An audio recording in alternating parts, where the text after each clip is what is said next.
Hello and नमस्कार दोस्तों, स्वागत है आपका हमारे इस यूट्यूब चैनल में। तो जैसा कि आप लोग को पता है कि फरवरी में सीजीटेट होने वाला है, जिसकी तिथि जो है 1 फरवरी को रखी गई है। तो आप लोग जो है सीजीटेट की तैयारी में जुट गए होंगे।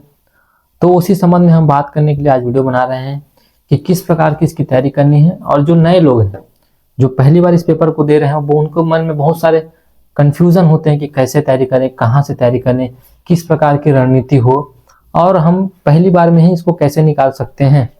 तो इसमें मेरा क्या कहना है, मैंने कैसे इसको निकाला था और किस प्रकार की रणनीति हो कि जो अगर पेपर टफ लेवल का भी आए तो हम अच्छे से उसको टैकल कर सकें। तो आइए उसी बारे में बात करते हैं कि किस प्रकार से हम इसको मैनेज कर सकते हैं। तो आज की डेट में जैसे कि आप लोग को पता होगा कि टीचर जॉब एक प्रीमियम जॉब है ना। टीचर बनना हर कोई चाह रहा है, क्योंकि टीचिंग में जो है एक आपको कंफर्ट जोन मिलता है। आप हर दिन बच्चों के साथ एक नया आपको मनोरंजन होता है, आपको मतलब कि एक अच्छा वातावरण मिलता है और आपको छुट्टियां भी बराबर मिलती है। ये सारी चीज़ें जो होती हैं वो टीचर बनने के लोगों को अट्रैक्ट करती हैं, है ना। लेकिन टीचर बनने के सफ़र का जो पहला कदम होता है वो शिक्षक पात्रता परीक्षा होता है। अगर आपको ये नहीं निकला तो समझिए आप उससे दूर हो गए। तो आपकी पहली जो सीढ़ी है वो यही है कि आप शिक्षक पात्रता परीक्षा मतलब टीईटी सीजीटेट को आप अच्छे से क्लियर करें। ठीक है, ये एक प्रकार का आपका क्वालिफाइंग एग्जाम होता है। इसमें आपको बहुत ज़्यादा नंबर स्कोर करने की जरूरत नहीं है, इसमें आपको एक स्पेसिफिक नंबर लाना होता है, उस पर हम बात करते हैं। तो चलिए थोड़ा बेसिक से बात कर लेते हैं। जो लोग नए लोग हैं, जो बिगिनर हैं, जो तैयारी अभी चालू किए होंगे, उनको कुछ चीज़ें पता होनी चाहिए। जैसे कि जो सीजीटेट का पेपर होता है ये आपका 150 नंबर का होता है, जिसके लिए आपको समय दिया जाता है 2.5 घंटे का, है ना। और 150 प्रश्न आते हैं और हर एक प्रश्न के ऊपर आपके एक एक अंक होते हैं और किसी भी प्रकार का इसमें नेगेटिव मार्किंग नहीं होता है। अगर हम बात करें कि इसमें क्वालिफाइंग कितने नंबर में होते हैं, तो अगर हम जनरल कैटेगरी की बात करें तो इसमें 60% ऑफ द जो आपका टोटल मार्क्स है आपको ऑब्टेन करना होता है, मतलब कि आपको 82 मार्क्स लाने होंगे। और अगर आप अदर कैटेगरी के हैं, जैसे कि ओबीसी हैं, एसटी हैं, एससी हैं, तो आपको 50% ऑफ द टोटल मार्क्स आपको ऑब्टेन करना पड़ेगा, मतलब कि आपको 75 नंबर लाना पड़ेगा, तब जाके आप क्वालिफाइंग होंगे।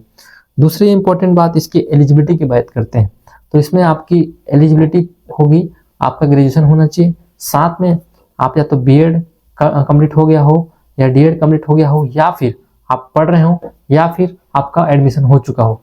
इस सारे कंडीशन में आप इस पेपर को दे सकते हैं, आप एलिजिबल रहेंगे।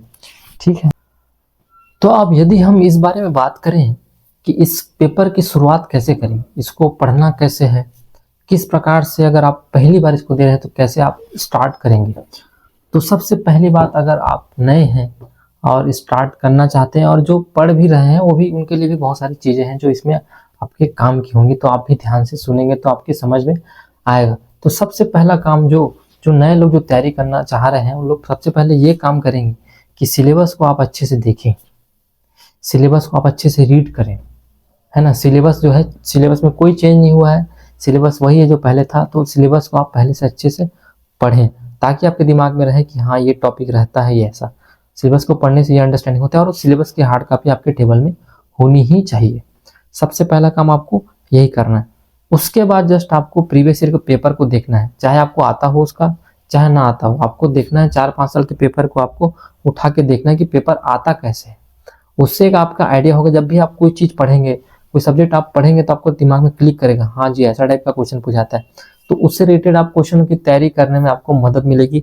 आपको एक आइडिया रहेगा कि हाँ इस टाइप का क्वेश्चन पूछा जाता है। हो सकता है कि पैटर्न जो है क्वेश्चन का बदल दिया जाए, लेकिन ऐसा नहीं होगा कि पूरा बदल जाएगा। क्वेश्चन के टफनेस, जो हार्डनेस है, उसका लेवल को बढ़ा दिया जा सकता है, लेकिन जो टाइप्स होंगे वैसे ही होंगे। तो ये आपने कर लिया, सिलेबस आप देख लिया, क्वेश्चन प्रीवियस ईयर का क्वेश्चन आपने देख लिया।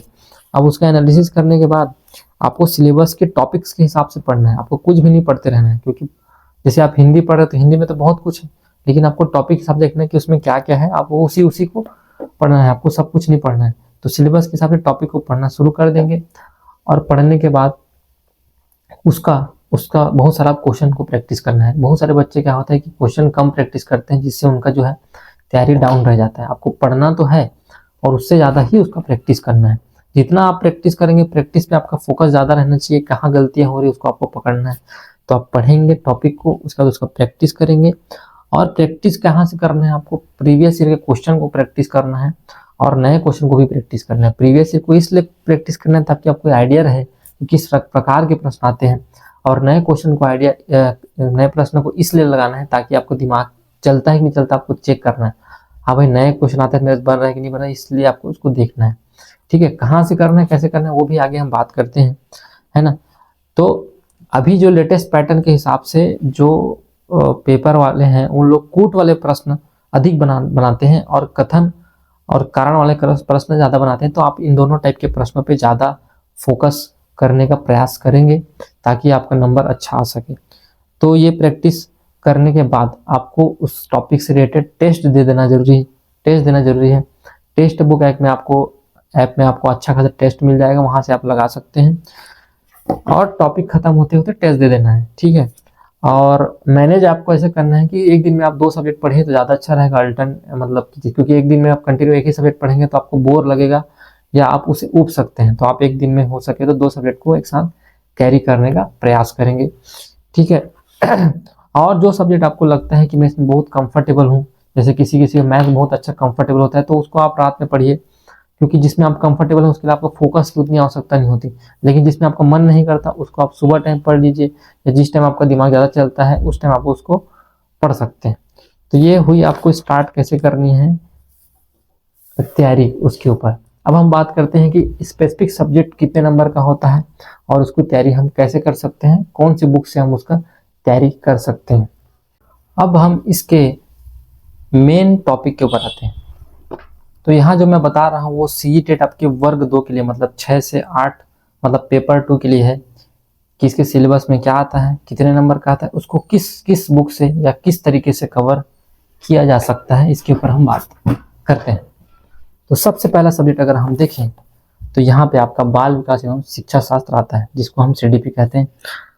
तो इसके जो है आपके 30 प्रश्न आते हैं, 30 अंक के, और ये काफ़ी स्कोरिंग सब्जेक्ट है और इसमें आप अच्छा खासा नंबर गेन कर सकते हैं।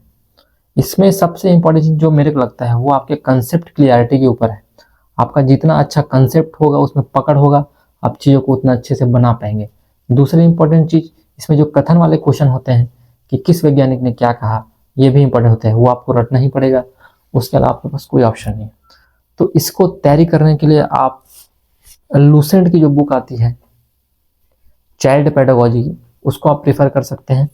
उसके अलावा आप हिमांशी मैम की भी बुक आती है, उसको भी आप प्रीफर कर सकते हैं। और प्रैक्टिस के लिए आप घटना चक्र की एक बुक आती है, उसको आप प्रीफर कर सकते हैं। इन सब के अलावा यूट्यूब में बहुत सारे कंटेंट अवेलेबल हैं, उसका आप भरपूर उपयोग कर सकते हैं इसकी तैयारी करने के लिए। अब आते हैं हम सेकंड सब्जेक्ट के ऊपर, हिंदी के ऊपर। तो हिंदी में भी आपका डिवाइडेड है 3 पार्ट्स में। आपका पहला तो ये है ग्रामर, आपका जो ग्रामर आता है। दूसरा चीज आपका है अपठित गद्यांश आता है, और तीसरा जो पार्ट आता है आपका वो पेडागोजी वाला पार्ट आता है। तो इसमें ज़्यादा भरपूर मात्रा में देखा गया है कि इसमें जो है आपका ग्रामर के पोर्शन बहुत ज़्यादा आते हैं। आपका अपठित गद्यांश तो वो आपको बन जाएगा, ऑन द स्पॉट बन जाएगा, और आपका जो पेडागोजी वाला पार्ट है वो आपका बहुत ही ज़्यादा कम आता है। तो सबसे ज़्यादा आपको फोकस करना है ग्रामर में। अब ग्रामर की तैयारी आप कहाँ से कर सकते हैं? ग्रामर की तैयारी करने के लिए आपको यूट्यूब में एक से एक आपको चैनल मिल जाएंगे, जैसे स्टडी 91, दूसरा एक अरुण सर हैं, एक निधि मैम है, ऐसा करके आपको अच्छे अच्छे यूट्यूब चैनल मिल जाएंगे। और मेरे आप चैनल में अगर जाएंगे तो आपको एक एक सब्जेक्ट का तैयारी कैसे कैसे करना है वो भी आपको मिल जाएगा। उसमें प्रॉपर यूट्यूब कौन से चैनल है उस सब के ऊपर वीडियो स्पेसिफिकली मैंने बनाई हुई है।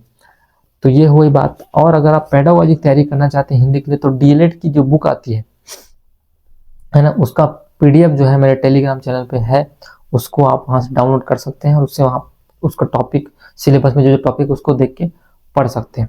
तो ये हुई आपकी हिंदी की बात। और एक चीज़ हिंदी में ऐड करना चाहता हूँ कि प्रैक्टिस के लिए आप हरिराम पटेल का प्रीवियस ईयर का जो बुक है आता है उसको आप जो है प्रीफर कर सकते हैं, है ना।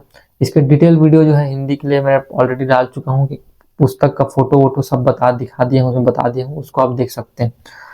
इसके बाद आते हैं आप इंग्लिश के ऊपर। तो इंग्लिश की तैयारी के लिए भी इंग्लिश में 3 पोर्शन आपके डिवाइडेड है। एक आपका ग्रामर प्लस पैसेज है, मतलब पैसेज के अंदर ही ग्रामर आता है, मतलब ग्रामर पैसेज एक पार्ट हो गया। और अगर आप दूसरे पार्ट को देखें तो आपका पेडागोजी वाला पार्ट है। तो आपका जो ग्रामर है उसके लिए आप लूसेंट का ग्रामर बुक को प्रेफर कर सकते हैं। ग्रामर बेसिक लेवल का आता है, जैसे कि पार्ट्स ऑफ स्पीच आपको पहचानने होते हैं, आपका कभी कभी वॉइस आ जाता है, कभी उसमें टेंस पूछा जाता है, तो ये आपका बेसिक है, उसका बेसिक पकड़ होना चाहिए। दूसरा चीज आपका जो आप पैसेज की प्रैक्टिस करेंगे, तो पैसेज का प्रैक्टिस बहुत सारे लोग को इंग्लिश में बहुत दिक्कत होता है कि इंग्लिश की तैयारी कैसे करें, हमको तो समझ ही नहीं आता। तो उसके लिए आप जो है रोज एक पैसेज की प्रैक्टिस कीजिए। पुराने साल के जितने पेपर्स हुए हैं, सी टेट की सबको आप धीरे धीरे प्रैक्टिस कर दिए। शुरू में आपको हो सकता है समझ में ना आए, धीरे धीरे से आप पकड़ लेंगे। दूसरा पार्ट आता है पेडागोजी का, तो जैसे मैंने हिंदी के लिए बताया कि डीएलएड की जो बुक आती है, वैसे ही इंग्लिश के लिए भी डीएलएड की बुक आती है। उसका पीडीएफ मैं टेलीग्राम में अवेलेबल करा दूंगा, उससे आप उसको अच्छे से कवर कर सकते हैं। उसके अलावा अगर यूट्यूब में चैनल में देखें तो यूट्यूब चैनल में बहुत सारे टीचर्स हैं जिन्होंने इंग्लिश पेडागोजी को कवर किया है, तो उससे आप कवर कर सकते हैं। और उसके बाद आते हैं मैथ्स के ऊपर और साइंस के ऊपर। एक मैथ साइंस कंबाइन आता है 60 नंबर का। उसके अलावा अगर कोई सोशल साइंस वाला है तो उसका क्वेश्चन आता है ना। तो जो मैथ साइंस वाला है वो मैथ साइंस का क्वेश्चन बनाते हैं, और जो सोशल साइंस वाले होते हैं वो सोशल साइंस का क्वेश्चन बनाते हैं। तो अगर हम आप मैथ साइंस की अगर बात करें तो मैथ्स के मामले आपने 30 नंबर और साइंस के आपके 30 क्वेश्चन ऐसे आपके डिवाइडेड रहते हैं। तो मैथ्स की तैयारी आप कर सकते हैं एसडी यादव की बुक से, बेहतरीन बुक है, उससे आप कर सकते हैं। और मैथ के पेडागोजी का क्वेश्चन जो आता है उसको आप कर सकते हैं, डीएलएड की जो बुक आती है उससे आप कर सकते हैं। उसका भी मैं आपको पीडीएफ अवेलेबल करा दूंगा टेलीग्राम में। आप डिस्क्रिप्शन में जाएंगे, आपको टेलीग्राम का लिंक मिल जाएगा, उसको आप ज्वाइन कर लेंगे, वहां मैं डाल दूंगा, उसको आप डाउनलोड कर सकते हैं। अगर रही बात साइंस की, तो साइंस को कवर करने के लिए आप एनसीईआरटी बुक को कवर कर सकते हैं। 6 to 8 का जो एनसीईआरटी का जो बुक है उसको आप अच्छे से पढ़िए, आपका कवर हो जाएगा। इतना आप करके सारे चीज़ों को कवर अच्छे से कर सकते हैं। रही बात सोशल साइंस वालों की, तो सोशल साइंस वाले आपका जो टॉपिक है वो आप जो है लूसेंट की जो किताब आती है सामान्य ज्ञान की, उससे आप कवर कर सकते हैं। उसके अलावा अगर आपको डीप में पढ़ना है तो आप एनसीईआरटी की बुक को प्रीफर कर सकते हैं, आप बहुत अच्छे से कवर कर पाएंगे। लेकिन चूंकि आपके पास समय कम है, आपके पास ये दिसंबर बचा हुआ है और एक आप जनवरी बचा हुआ है, इसमें आपको सारी चीज़ों को कवर करना है, प्रैक्टिस करना है, टेस्ट देना है, सारी चीज़ों को कवर करना है। और उसके बाद हो सकता है शिक्षक भर्ती भी आ जाए, तो सारी चीज़ों को लेके चलना है। तो अच्छे से प्लानिंग करके चलिएगा, तभी आपका कुछ हो पाएगा। फोकस रखना ज़रूरी है, आपकी चीज़ें आपके हाथ में है, मैनेज करना आपके हाथ में है। तो आई होप कि आप लोग को सब चीज़ समझ में आया होगा। और उसके अलावा भी आपको कुछ पूछना होगा तो बिल्कुल कमेंट कीजिए, मैं आपका आंसर जरूर करूँगा। Thank you so much.